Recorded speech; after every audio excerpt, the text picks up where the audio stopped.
and their walk through life in a small New Hampshire town at the turn of the century. Joining us now are two seniors from Esko High School, Erica Brecky and Justin Crick. Erica, you both, your role is stage managers. Tell us about that. And we're basically the narrators of the story. We give little insights to what's going on in the town and what the people are like in the town. Okay. Tell us a little bit about the plot, if you can, Justin.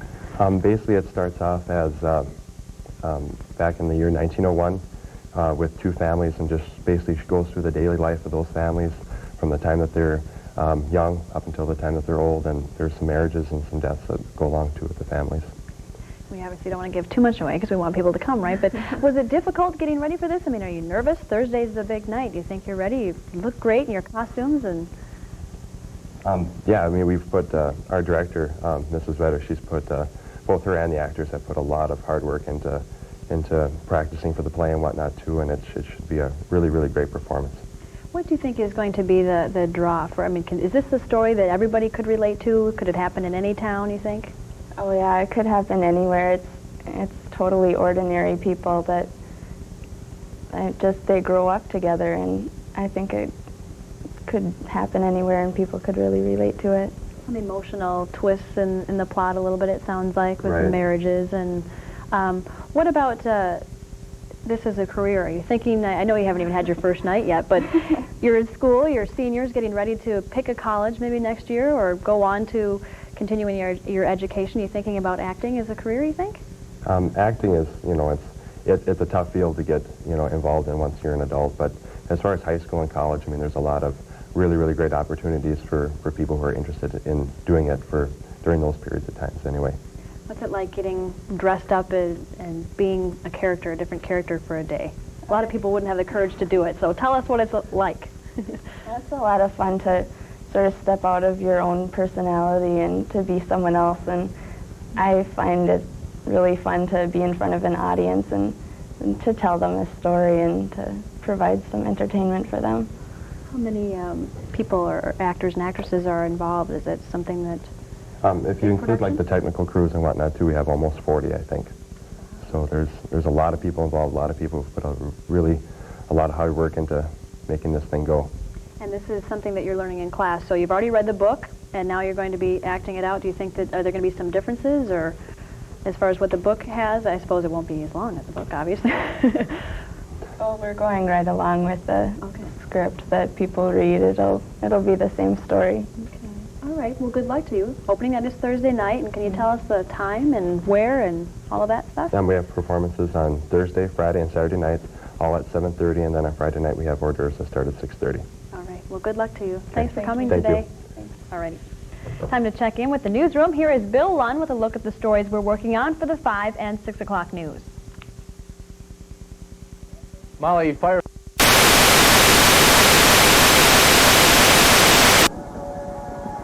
And down the delivery stable, someone's setting up late talk. Yes, it's clearing up. There's the stars doing their old crisscross journeys in the sky. Scholars haven't settled on it yet, but they seem to think there are no living beings up there. Fire, or chalk. Only this one is straining away all the time to make something of itself. The strain's so bad that every 16 hours everybody lays down and takes a rest. Well, it's 11 o'clock in Rover's Corners. You get a good rest, too. Good night.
and stop them from the thing. It's a profound look at life, and I think many of you felt that very well. A couple things. These kids behind me are extremely talented. They were very, very exciting performance for you. They've been working very hard. I talked yesterday in my class about how football players have to memorize plays, volleyball players have to memorize plays, musicians have to memorize all sorts of music. And so we are each given wonderful gifts. These people behind you have memorized runs and moves and a lot of hard work. We could not have done it without four guys that are in front of me. Chad Ekstrom, Steve Pulaski, Peter Pan up in the spots up there.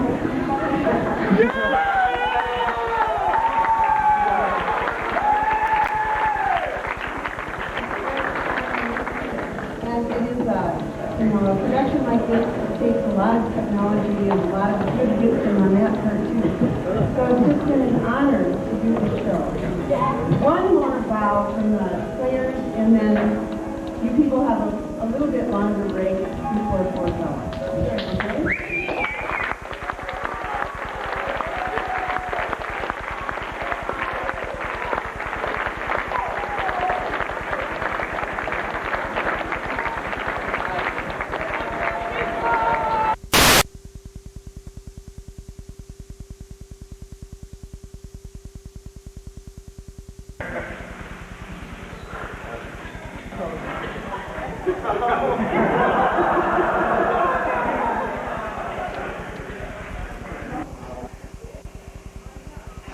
Alright, start stretching. Oh. Hungry. Not everybody can do that. Okay, let's do some jumping jacks. 10 jumping jacks now. 1, 2, 3, 4, 5, 6, 7, 8, 9, 10. Okay. Now let's do some sit-ups. Look at the push of his stomach outward. Okay. Push-up. It's a sit-up. Okay, push-up. Yep, we'll teach you how to do the push-ups. Okay. Lay down, lay down. Okay.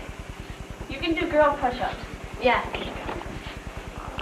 Okay. All right. 1, 2, 3, 4, 5. That's good.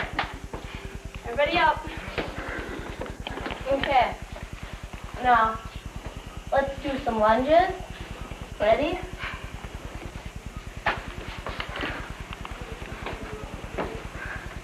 And 2. And 3. Notice the balance he has each and every time. And 4. Fruits and vegetables. Don't laugh. You should eat all of those. You should. How many glasses of milk do you drink a day? 4. 6. How many glasses of water do you drink a day? 5. Yes. Now, what's the most quenchous thing for you? Set. Go. Mine's going about a second. Yeah, you never see a America, I want to make a point.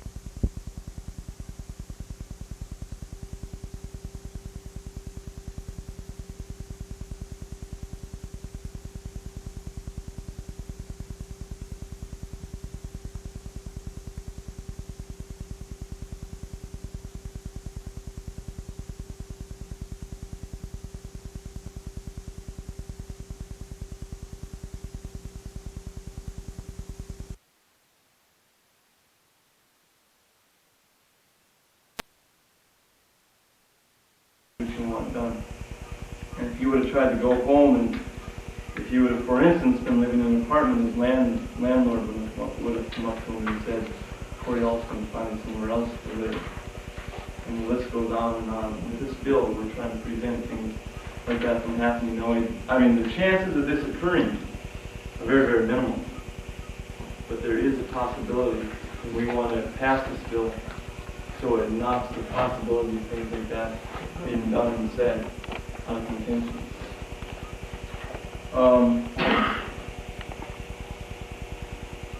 those, I guess, in my own personal opinion, I think if you voted with your conscience, you would say, well, I mean, I doubt any of you would say, Corey Elston plan another school. And I think that just plays into your conscience. So then why would you vote against this bill? Maybe because of the way your districts think you should vote. 3 out of 5 districts in this room oppose this bill. Why? I don't know. Maybe they're not informed enough. The point that I want to bring up is that, I mean, to pass this bill, if you're from Minneapolis, Farmers Bill, it probably won't be too big of a problem if you want to go along with your conscience. And again, you're suffering from little opposition of the majority of people. If you're from Sunset City or Conservative Corners or a lot of them. But I want to remind you that there was a time when there was a majority of people that didn't believe African Americans should be considered citizens. There was a time when the majority of people didn't think that women should have the right to vote. There was a time when the majority of citizens back in your districts didn't think that 18-year-olds should vote, yet the president that they didn't vote. People that, you know, that you're saying, the blacks, and that we mentioned at the end, that he gave that the majority of people were against and eventually got their right. These people weren't a risk to society, though. They were just normal, everyday people. People of age, they have a disease that they could spread, could kill people. For the instances of the bill, we are trying to grant them, they aren't a risk. I mean, they are, for real. A black person that doesn't have AIDS is not going to give anybody else it. They're not going to spread people, they're not going to spread their color. The point in which the point in the argument that we have, that everyone should be guaranteed. We're not trying to give them special rights, we're just trying to make sure that these people maintain these rights. That's only fair. And you little examples of Charleston here. Don't you think that it might be a bit unfair to Mr. Charleston to have caught the admirers from such an unfortunate accident? I mean, he's not going to be like, oh, no big deal, you know, I got AIDS, you know, and fall or whatever. I mean, he's not, so I think he'd be a bit upset. So I think that, I mean, just members of the community. Corey Elston did not get the disease from an AIDS person that was in school. He was involved in the physical. So maybe the incident should have been out in the middle of a downtown street. But you know, it's a perfect example of how kids going to school can get AIDS. That was from basketball, that wasn't sitting in the No, but do little kids play basketball outside of the playground? So they play out. And any other I think the HIV virus takes a while to show up. What if the player I was playing if they didn't know that he had it and all of a sudden it came up and he did? I mean, if you were not allowed to go to school and you had AIDS, you would not tell anybody. So there's not going to be any precautions against it then. I mean, if people know you have AIDS, you can take precautions. If you're not going to tell anybody because you teach out of school, there won't be any precautions taken. The house recognizes Mr. Leader. I have a question for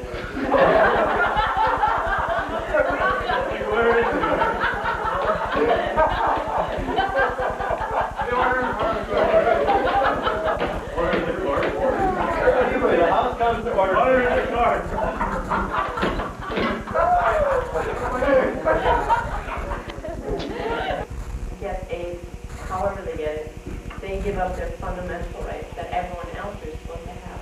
I mean, you have a right to an education, you have a right to, you know. no cruel and unusual punishment. Well, yeah, I mean, and you're not. Very big and crime. I mean, you have to look at the number of cases that actually.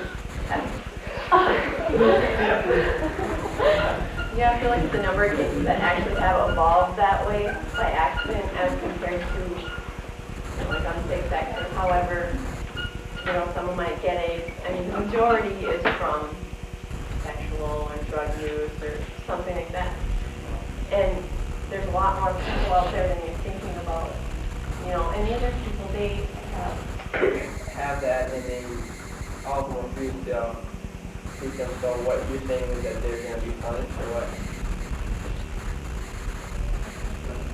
like the other person being kind of people won't work on it. I mean, doctors were lost. They're giving it Yeah. Well, that's the hospital fault. Hey, it's not. If they hit an artery with a blood, It just lands on you, nothing happens. doctor has. You know, it's just like your little scenario. Say a doctor does that.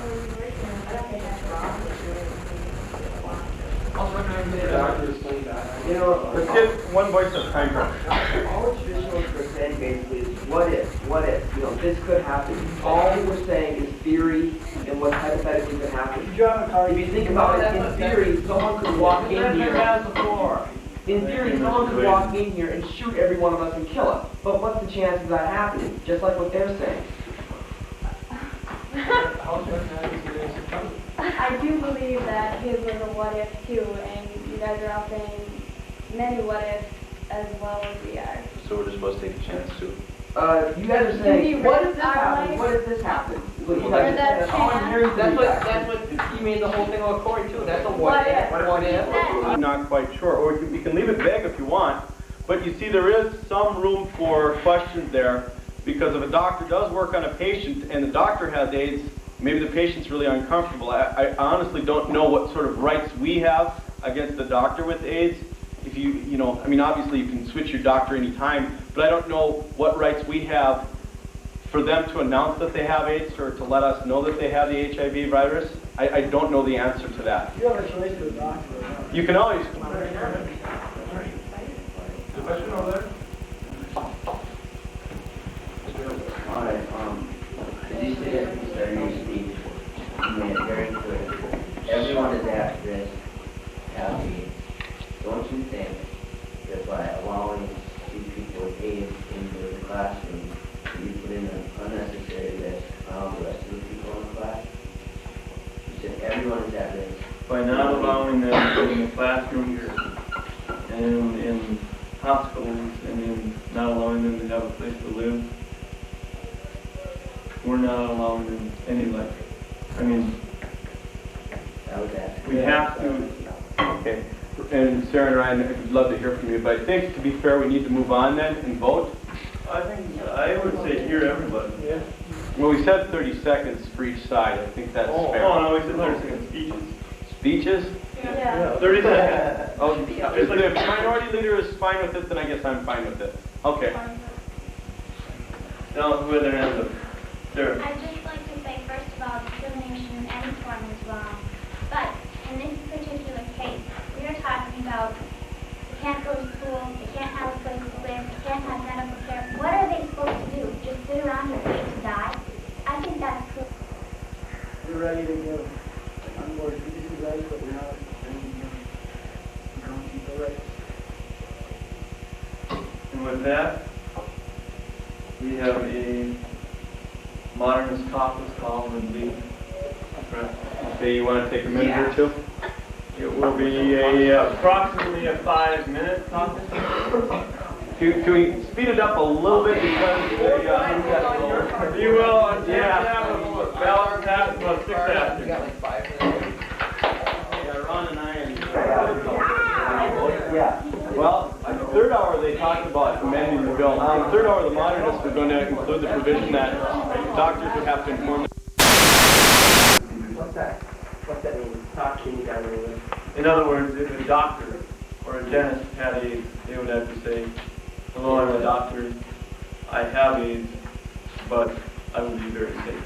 But at least the patient would know that they had AIDS before they were operated on. Can we comment on that? Yeah, the only problem is I do have to leave. I have to get pictures, and so does 2 members here. Chris, if you do vote, you still have 2 members that will come back and you can vote later. If you want to talk about it till the end of the hour, you can do that too. Why don't we just vote? Because they've amended the bill.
laughing came from the circus team.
Mike. Andy Oh, there you go. Oh, we're sick!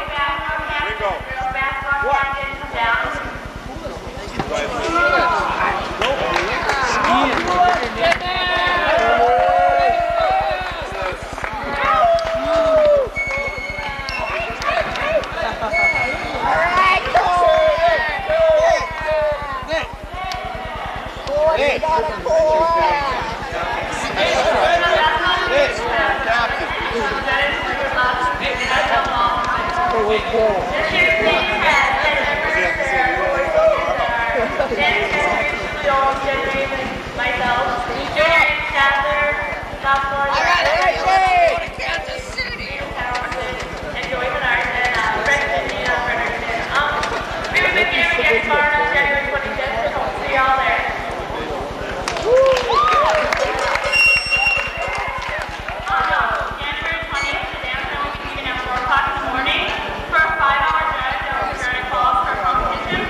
Mike, move your head.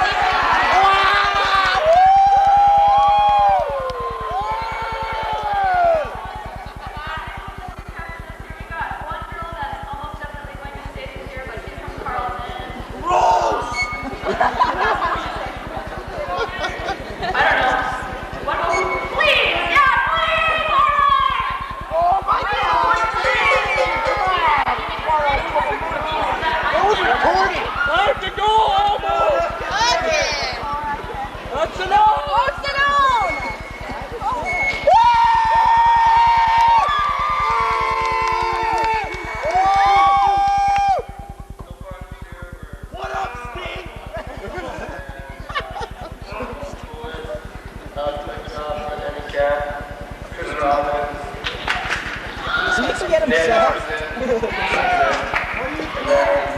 Saturday we have a big game against Grand Rapids. Stay all night.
Hey, where's your blowhorn?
Settle yourself. All right, we need Mark Holman,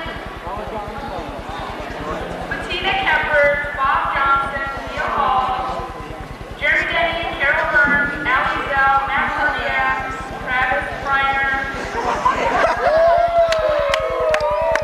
Kevin Moscow, Diane Lennerson. All right,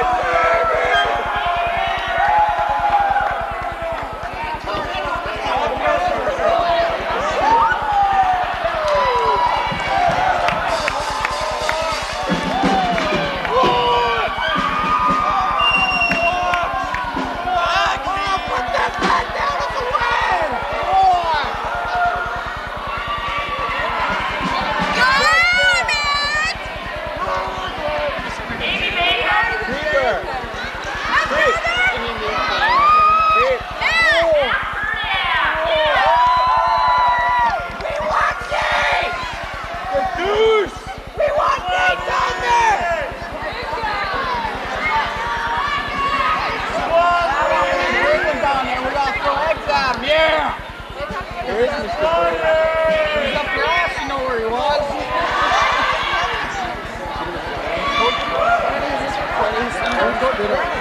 She got hit, man. Illegal in school. Coach Beater. Smoking a little beater. Smoking a little beater.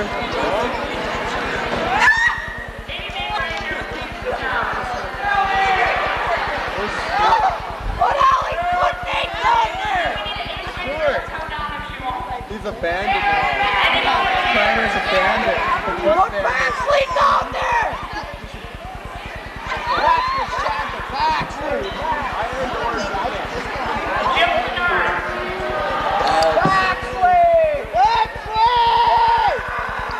Come on, back, sleep!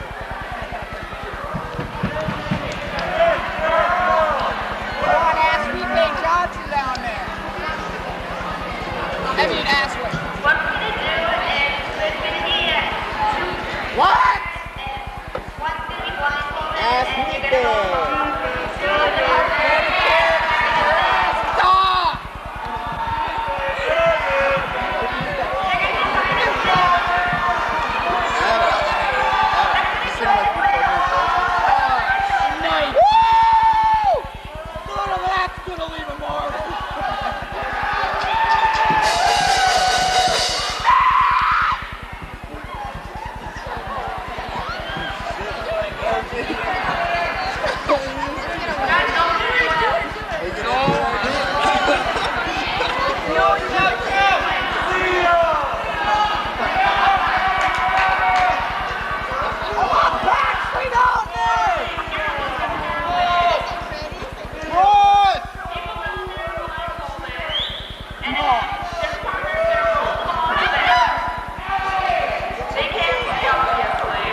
Take the tree and the bowl back. So that is the big line.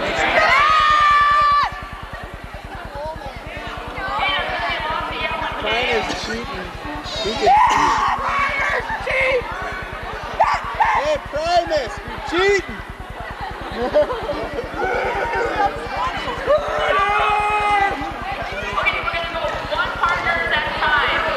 Oh, thanks, Megan. All right, Megan. Great, man. You're retarded.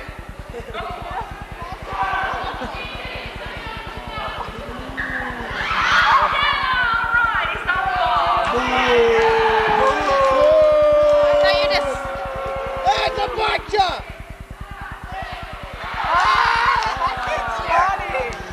You're retarded. Kind of looks like contact.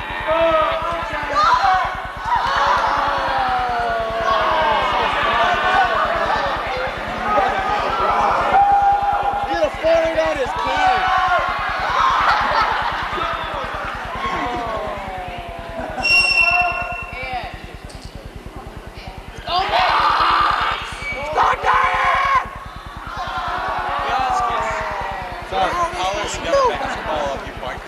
What? Holler, you got a basketball. Oh shit, that was good. Watch your language on camera. There's a microphone. Let's cover it up. Still have it, they think it works. That wasn't working, it's thinking of weird things. Weird noises. Like, Oh, Joe!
Hey, Lando, did you miss school or what? You graduated. Graduated? You want it, man!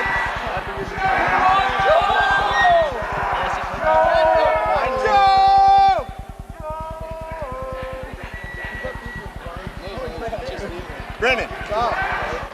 Stop this contact! I don't know. It hit me. Get it home, Brennan!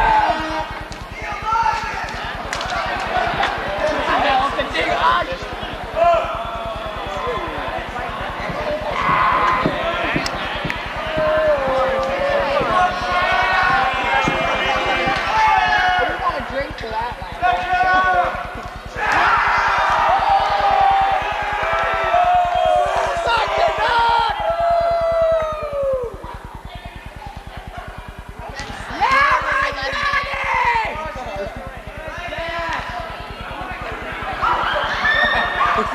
You suck!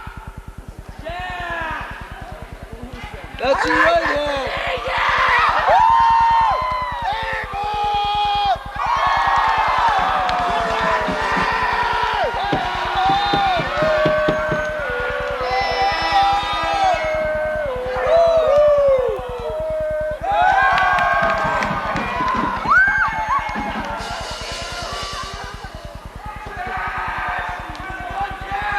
Trouble!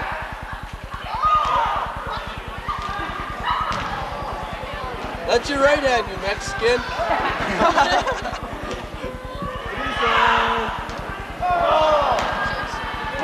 Oh, yeah!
Don't you know your left from your right?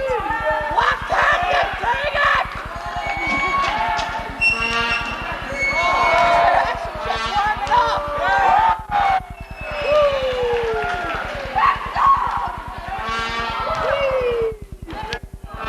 He doesn't got no game.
Brings the Cardinals down. 2:24 to go in the half. 14-12 Maple River. Here's a leaper, Shapiro, and Lancaster drags it off. Nice play by Lancaster. He came from the out, took it on the inside rebound. Nicely done. 6'8", the tallest player on the court by a few inches. He handles himself very well. You love to see a big man who can move, don't you? You bet. Whoa. Gregor. Almost sprained ankle time on that one.